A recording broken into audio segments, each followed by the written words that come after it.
Bienvenue sur cette vidéo où nous allons plonger dans l'univers fascinant de Pierre Garnier, un homme dont la vie actuelle pourrait bien vous surprendre. Après des années d'aventure et de succès, Pierre a choisi de prendre un chemin inattendu, loin des projecteurs. Que fait-il aujourd'hui? Comment veut Tam Nhin Kwa Tejioy OL évoluer? Restez avec nous pour découvrir le quotidien d'un homme dont l'histoire ne cesse de surprendre et d'inspirer. Pierre Garnier est un nom souvent associé au monde de l'art, mais son œuvre la plus emblématique n'est pas seulement sa production créative. C'est aussi le résultat d'une recherche profonde, d'un travail inlassable qui a fait de lui une figure importante dans son domaine. Son œuvre la plus remarquable est certainement Les limites du temps et de l'espace, une création contexte et origine de OE. Né dans une période de grande agitation intellectuelle, Pierre Garnier a toujours été fasciné par les notions de temps, d'espace et de réalité. Lorsqu'il a commencé ses recherches sur les limites du temps et de l'espace, il s'est retrouvé dans une inspirée par le travail de scientifiques comme Albert Einstein et les philosophies orientales qui explorent la fluidité de la réalité. Garnier a décidé de créer une œuvre qui n'était pas seulement visuelle, mais qui engageait également l'esprit du spectateur, le forçant à reconsidérer ses propres perceptions de l'espace et du temps. Le projet est rapidement devenu une combinaison unique d'art multimédia, de projection mapping, de musique et de performances interactives. La musique qui accompagne l'œuvre est tout aussi importante.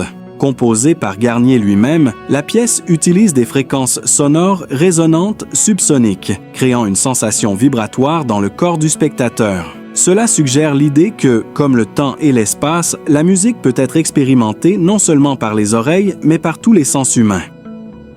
Mais ce qui fait vraiment la particularité de cette pièce, c'est l'interactivité qu'elle offre. Garnier a toujours cru que l'art n'est pas un objet passif, mais une expérience vécue. C'est pourquoi il intègre des éléments interactifs qui permettent au public de contrôler certaines parties de la pièce. Ces interactions modifient la structure de la pièce en temps réel, symbolisant l'idée que notre perception du monde est flexible, changeante et influencée par nos propres expériences. À mesure que les spectateurs s'immergent dans l'œuvre, ils découvrent de nombreuses couches de significations différentes.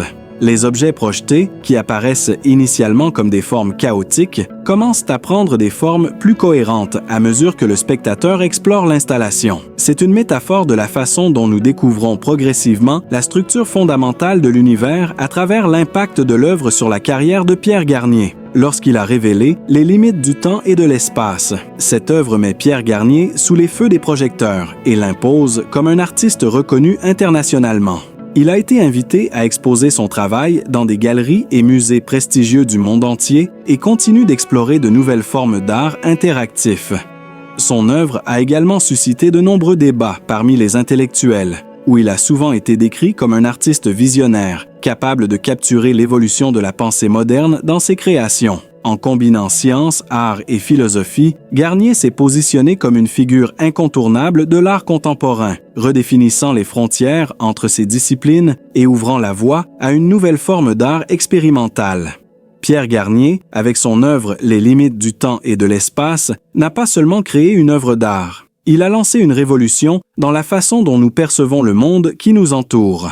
En questionnant la nature de la réalité et en repoussant les limites de l'interactivité et de la perception, Garnier a fait un pas audacieux vers un territoire inexploré. Cet ouvrage reste une référence essentielle pour quiconque s'intéresse à l'art moderne et aux relations entre science, philosophie et créativité. À travers cette œuvre, Garnier a démontré que l'art et la science ne sont pas deux mondes distincts, mais des domaines complémentaires qui, une fois combinés, peuvent apporter une compréhension plus profonde et plus riche de notre existence et de notre place dans l'univers.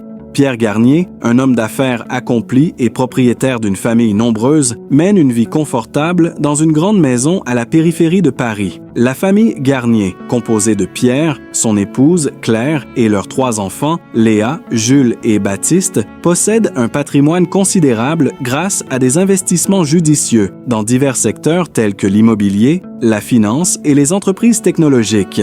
Pierre Garnier est né dans une famille modeste dans la région de Bretagne. Dès son jeune âge, il a montré un intérêt marqué pour les affaires et les chiffres, ce qui l'a poussé à étudier l'économie et la gestion à l'université. Après avoir obtenu son diplôme, il a déménagé à Paris pour poursuivre une carrière dans le secteur financier. Pierre a grimpé les échelons grâce à son travail acharné et à son esprit d'initiative. Il a commencé par des investissements immobiliers avant de diversifier ses placements dans des startups technologiques émergentes. Aujourd'hui, il est reconnu comme un investisseur prospère et un entrepreneur influent. Claire, son épouse, est une ancienne avocate spécialisée en droit des affaires. Elle a quitté sa carrière pour se concentrer sur la gestion du foyer et la philanthropie. Claire est passionnée par l'éducation et les causes sociales, en particulier celles qui soutiennent l'accès à l'éducation pour les enfants défavorisés. Elle est présidente d'une fondation qui soutient des projets éducatifs à travers la France et dans d'autres pays en développement.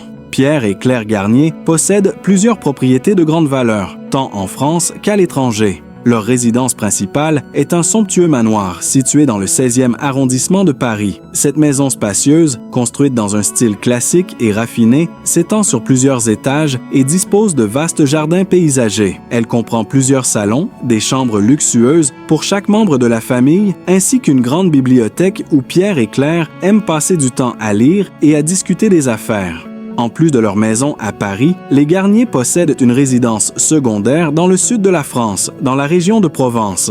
C'est un domaine viticole de 50 hectares où ils cultivent du vin de haute qualité. Pierre a investi dans ce domaine dans le but de diversifier ses actifs et d'explorer de nouvelles opportunités d'affaires. Le vin produit sur cette propriété est désormais vendu dans des restaurants de prestige et des magasins spécialisés. La famille possède également des propriétés à l'étranger, notamment une villa de luxe en Espagne et un chalet dans les Alpes suisses. Ces propriétés sont utilisées pour les vacances en famille, mais elles génèrent également des revenus grâce à leur location pendant les mois d'hiver et d'été, lorsque la demande touristique est élevée. En dehors de l'immobilier, Pierre Garnier est un investisseur actif sur les marchés financiers. Il possède des actions dans plusieurs grandes entreprises cotées en bourse, ainsi que dans des entreprises de technologie en pleine croissance. Son portefeuille d'investissement comprend des sociétés dans des secteurs divers tels que l'intelligence artificielle, la biotechnologie et les énergies renouvelables. Pierre est également impliqué dans des fonds de capital risque qui soutiennent des startups innovantes. Ces investissements sont souvent axés sur des technologies de rupture, notamment dans les domaines de la santé, des logiciels et de la mobilité durable. Grâce à sa vision stratégique et à son réseau de contacts, Pierre a réussi à générer d'importants rendements financiers tout en soutenant des entreprises prometteuses qui ont un impact positif sur la société. La famille Garnier est également connue pour ses placements dans des œuvres d'art. Claire est une passionnée d'art et elle a constitué une collection impressionnante d'œuvres contemporaines. Ces œuvres, qui sont exposées dans leur maison de Paris, comprennent des pièces d'artistes renommés, mais aussi de jeunes talents émergents. Ces investissements artistiques sont non seulement un moyen de diversification, mais aussi un moyen pour la famille Garnier de contribuer au monde de l'art. Pierre Garnier est né dans un petit village côtier de Bretagne, une région du nord-ouest de la France, dans une famille modeste. Ses parents, bien que n'ayant pas beaucoup de moyens financiers, ont toujours mis l'accent sur l'importance de l'éducation. Son père était charpentier, un homme travailleur mais sans beaucoup de ressources, tandis que sa mère tenait une petite épicerie locale. La famille vivait dans une maison simple et modeste, une vieille bâtisse en pierre avec un toit de tuiles, où chaque membre de la famille devait participer aux tâches quotidiennes pour faire tourner la maison. Dès son plus jeune âge, Pierre montra une curiosité exceptionnelle pour les chiffres. Ses parents, bien qu'ils ne fussent pas instruits, avaient quand même remarqué son talent pour les mathématiques et l'encouragèrent à continuer d'étudier. Pierre, qui passait une grande partie de son temps à résoudre des problèmes mathématiques complexes pour son âge, se distingua rapidement parmi ses camarades d'école. Il adorait les calculs, les jeux de logique et les énigmes. Ses enseignants, impressionnés par son esprit analytique, lui donnèrent des encouragements, ce qui nourrissait encore sa passion pour les sciences exactes. Au lycée, Pierre poursuivit ses études avec brio et se passionna pour l'économie. 16 ans, il obtint une bourse pour étudier dans une école secondaire prestigieuse à Rennes, la capitale de la région. Ce fut un tournant majeur dans sa vie. Pour la première fois, il vivait loin de sa famille et devait s'adapter à une nouvelle vie, mais il s'y acclimata rapidement.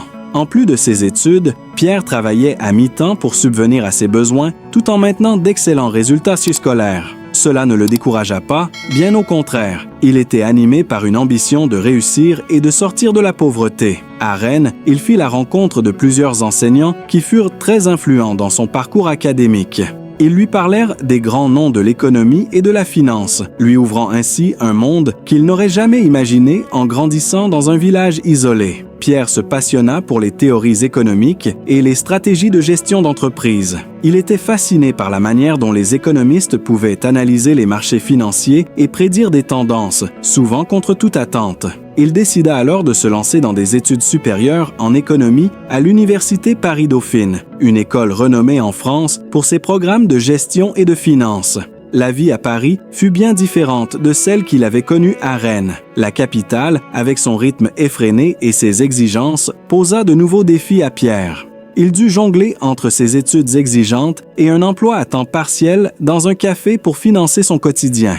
Mais une fois de plus, sa détermination à réussir ne faiblit pas. Il travailla sans relâche, souvent jusqu'à tard dans la nuit, pour assimiler les cours de gestion financière, d'économie internationale et de stratégie d'investissement. Pierre n'était pas seulement un étudiant appliqué, il était aussi curieux de découvrir comment les grandes entreprises fonctionnaient. Il s'intéressait particulièrement aux mécanismes des marchés financiers et à la manière dont les investisseurs prenaient leurs décisions.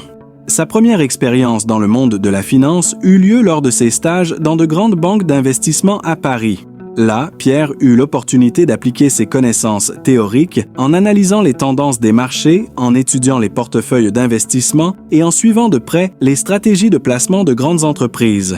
Ces expériences furent déterminantes pour lui. Non seulement il apprit les subtilités de la finance, mais il commença à développer un réseau de contacts dans le secteur, qui serait crucial pour sa future carrière d'investisseur. C'est également à cette époque qu'il réalisa l'importance de saisir les opportunités à temps, un principe qu'il appliquerait tout au long de sa vie professionnelle. Au terme de ses études universitaires, Pierre décrocha un poste dans une société de gestion d'actifs, où il se consacra à l'analyse financière et aux investissements. Cependant, même avec un emploi stable et un salaire confortable, Pierre savait que pour réaliser ses ambitions, il devait sortir du cadre traditionnel et explorer de nouvelles avenues d'investissement. Il se lança alors dans des projets plus risqués et plus créatifs, notamment dans l'immobilier et la technologie, où il se sentait plus libre d'exploiter sa vision personnelle. En rétrospective, les premières années de la vie de Pierre Garnier ont été marquées par une série d'épreuves et de défis, mais chacune de ces expériences lui a permis de se forger un caractère solide, une capacité à gérer le stress et une résilience qui seraient des atouts précieux dans ses aventures professionnelles futures. C'est grâce à cette persévérance, à son amour des chiffres